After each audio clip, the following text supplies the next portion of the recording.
कैलाश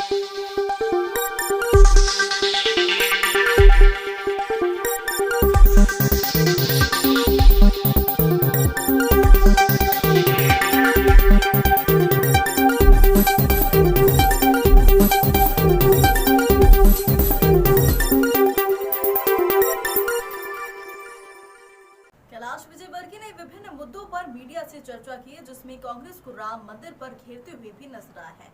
तो वहीं उन पर एक नंबर विधानसभा के कांग्रेस उम्मीदवार द्वारा लगाई गई उनके नामांकन को निलंबित करने की शिकायत पर भी जवाब दिया। हमेशा चर्चा में रहने वाले कैलाश विजयवर्गीय ने कांग्रेस को राम मंदिर के मुद्दे को लेकर घेरते दिखाई दिए। उन्होंने मीडिया से बात करते हुए कहा कि राम सबके हैं। उन्होंने विभीषण को भी गले लगाया है और कांग्रेस को भी गले लगा सकते हैं, पर कांग्रेस श्री राम के लायक नहीं है। वहीं उन्होंने कहा कि कांग्रेस को 22 जनवरी को श्री राम मंदिर की प्राण प्रतिष्ठा के मौके पर माफी मांगने जाना चाहिए। वहीं कांग्रेस पर जुबानी हमला करते हुए बोला कि कांग्रेस वोट की राजनीति कर रही है, हम विकास की राजनीति करते हैं। वहीं मध्य प्रदेश के खंडवा का जिक्र करते हुए कहा कि खंडवा में सियापति हनुमान की कांग्रेस के लोगों ने मंच पर नारे लगाए जो सही नहीं है। इंदौर के वचन पत्र को लेकर कहा कि मेरा सपना है कि इंदौर एजुकेशन में नंबर 1 बने। इंदौर जैसा सस्ता शहर देश में कहीं नहीं है। एक उदाहरण पेश करते हुए उन्होंने कहा कि 25 रुपए में यहाँ पर भरपेट खाना मिलता है। प्रदेश में हो रही नेताओं की रूठने वाली बात पर कहा कि वह सभी बागियों से बात जारी है, सबको समझा दिया जाएगा। आपको बता दें कि कुछ दिन पूर्व एक नंबर विधानसभा में बीजेपी नेता के यहां साड़ी बांटने के संबंध में वीडियो वायरल हुए थे, जिसको लेकर कहा कि मैं डर्टी पॉलिटिक्स नहीं करता। वहीं विजयवर्गीय पर अपने नामांकन पत्र में कानूनी मामले छुपाने का आरोप लेकर उन्होंने कहा कि अपने को ध्यान नहीं रहता है कि कितने केस चल रहे हैं। कमलनाथ से संबंधित एक सवाल के जवाब में कैलाश विजयवर्गीय ने उन पर निशाना साधा और कहा कि चुनाव के बाद कमलनाथ विदेश में दिखेंगे। प्रेम शुरू से दिखाती आ रही है और आज भी दिख रहा है उसका। आप सभी को मालूम है कि देश के प्रधानमंत्री ने इजराइल के ऊपर जब हमास का हमला हुआ, G20 में सारे देशों ने आतंकवाद के खिलाफ दिल्ली डिक्लेरेशन में सर्वानुमति से आतंकवाद का विरोध किया। ऐसे समय में कांग्रेस का हमास को समर्थन करना, आतंकवाद को समर्थन करना, ये सारी दुनिया को चौंकाने वाला था। पर हमें कोई आश्चर्य नहीं कि हमेशा ही कांग्रेस ने इस प्रकार वोट की राजनीति के कारण आतंकवाद का समर्थन किया है। यह अब धीरे धीरे सब दूर परकोलेट हो रहा है। अभी अभी केरल की घटना आपको मालूम ही है।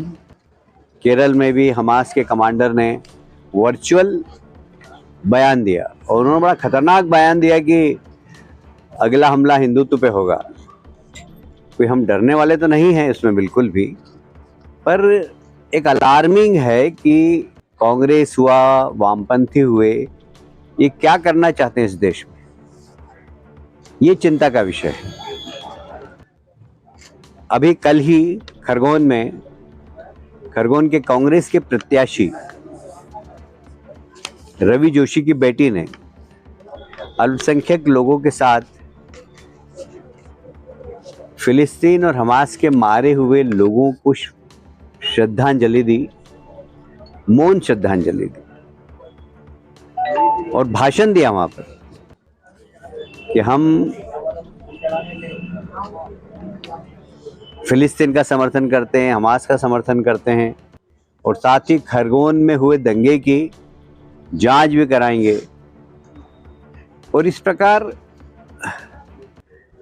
वहां पर नारे लगे। उसका वीडियो मैंने सुना तो मेरे को तो बड़ी हंसी आई कि आप नकल करिए। कमलनाथ जी कहते हैं कि राम तो सबके हैं, बीजेपी के नहीं। तो वास्तव में बीजेपी के नहीं है, राम सबके हैं।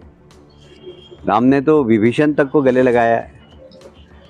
तो राक्षस के परिवार के आदमी को राम जी गले लगा सकते हैं तो कांग्रेसी को भी लगा सकते हैं, ऐसा कुछ भी नहीं है। पर आप राम के लायक हैं क्या?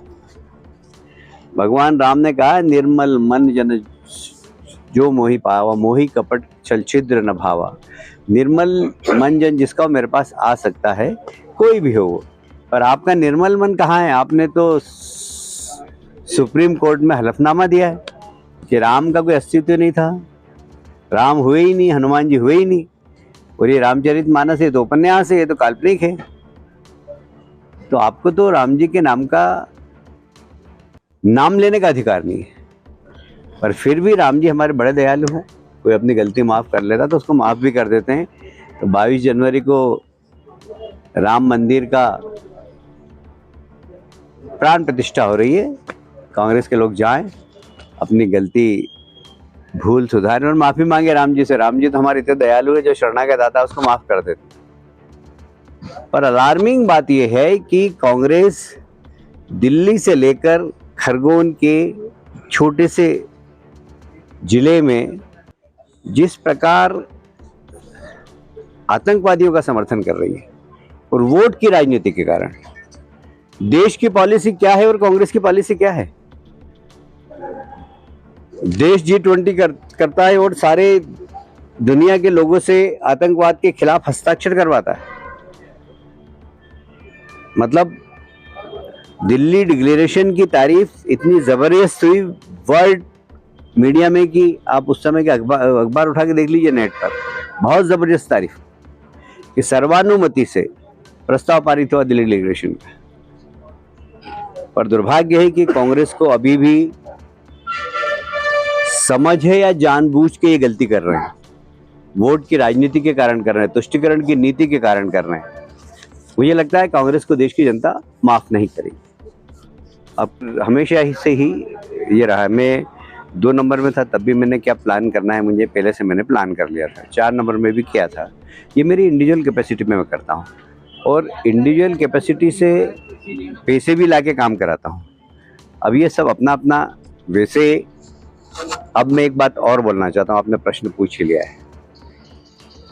अभी तक 10 साल से मैं सिस्टम का हिस्सा नहीं था, गवर्नमेंट के सिस्टम का। मैं संगठन का हिस्सा तो था पर सिस्टम का हिस्सा नहीं था, इसलिए मैं साधारणतः बोलता नहीं था। अब मैं सिस्टम का हिस्सा हो गया हूँ। तो इंदौर के बारे में भी हम लोग बैठ के प्लान बनाएंगे, इंदौर की जो संभावनाएं उसके बारे में प्लान बनाएंगे। इंदौर में बहुत पोटेंशियल है, जैसे एजुकेशन के मामले में बहुत पोटेंशियल, और मेरा सपना है कि इंदौर एजुकेशन में नंबर 1 हो। जब मैं नरसिंह मोहन जी लाया था, जब मैं सिम्बायोसिस लाया था, तो प्लान यही था कि बाकी कॉलेज भी इनके साथ एसोसिएट होकर एक क्वालिटी एजुकेशन के लिए प्लान बनाए। और उसके बाद फिर मैं संगठन के काम में चला गया, तो इसलिए ज़्यादा रुचि नहीं ले पाया। पर अब मैं रुचि लूँगा। जितने भी कॉलेज हैं, प्राइवेट कॉलेज और गवर्नमेंट कॉलेज, इनकी फैकल्टी का अपग्रेडेशन कैसे हो।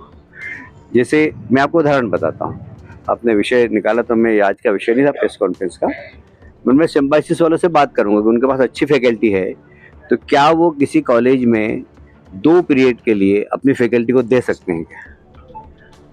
तो सिम्बायोसिस की अच्छी फैकल्टी गुजराती कॉलेज मांगे तो गुजराती कॉलेज में जाए, वैष्णो कॉलेज मांगे तो वैष्णो कॉलेज में जाए। वैष्णो कॉलेज में कोई फैकल्टी अच्छी हो, कई बार ऐसा होता है कि जैसे मेरे यहाँ एक ज़माने में सोलंकी साहब बॉटनी बहुत अच्छी पढ़ाते थे, तो मतलब इंदौर में सर्वश्रेष्ठ बॉटनी वो पढ़ाते थे। अब वो सोलंकी साहब को यदि कोई दूसरा कॉलेज बुलाए तो निश्चित रूप से वहाँ के बच्चों का भी अपग्रेडेशन होगा, गुजराती कॉलेज से लिमिटेड नहीं रहेंगे। तो हमें सिंक्रोनाइज करना पड़ेगा एजुकेशन को भी। एजुकेशन को तो फिर क्या होगा, जब एक दूसरे के सहयोग से एजुकेशन करेंगे तो हमारे यहाँ क्वालिटी एजुकेशन होगा। तो देश में कोई भी बच्चे को पढ़ाना होगा तो कहेगा कि यार हमारे बच्चे को अभी क्या किसी बच्चे कहाँ भेजे, पूना भेज रहे हैं, हम बेंगलोर भेज रहे हैं, इंदौर क्यों नहीं भेज रहे हैं। आने वाले समय में हम ऐसा सिंक्रोनाइज करेंगे एजुकेशन को कि लोग इंदौर भेजें, जिससे कि उसके पहले हमें क्वालिटी एजुकेशन के लिए प्लान करना पड़ेगा। ऐसे ही एक मेडिकल टूरिज्म, ये बहुत बड़ा इशू है। इंदौर इसके लिए डिजर्व करता है। इंदौर जैसा सस्ता शहर देश में कहीं पर भी नहीं।